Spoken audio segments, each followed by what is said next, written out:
мен бүгүн биринчи бештикти гана жарыялап коеюн. Тизмеде биринчи бештик. Биринчи Текебаев Өмүрбек Черкешевич, Сооронкулова Клара, Токтогазиев Тилек, Токтакунов Али, Никитенко Наталья. Мына ушул бештик өзгөрүүсүз калат.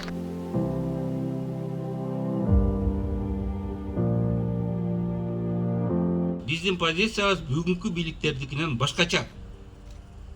Ошон үчүн биз өзүбүздү бүгүнкү бийликке альтернатива деп айтып жатабыз.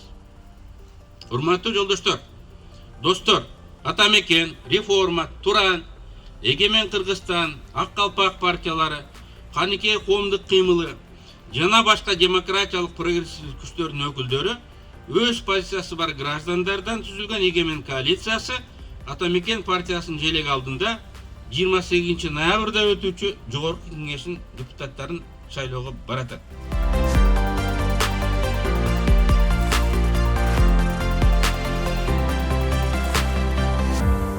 Власти народа мы получили единоличие и диктатуру.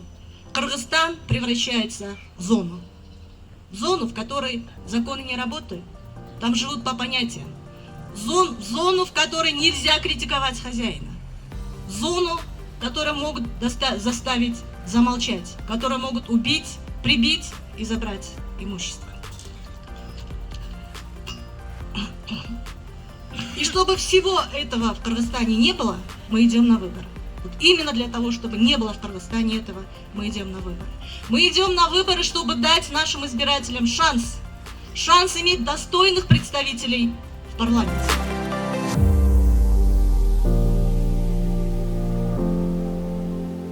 Биздин эл, биздин жаштар абдан динамикалуу.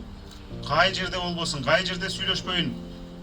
Кыргызстанды кантип өнүктүрөбүз, кантип өлкөнү оңго салабыз, эмне кылганда жакшы күндөр келет деп талкуулайбыз.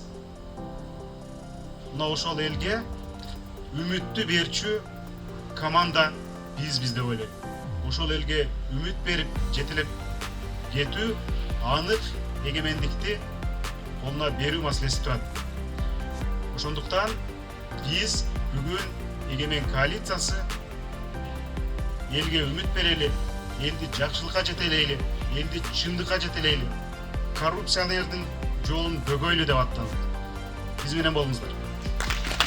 Предстоящие выборы в Чугорку-Кенеш станут решающими для страны.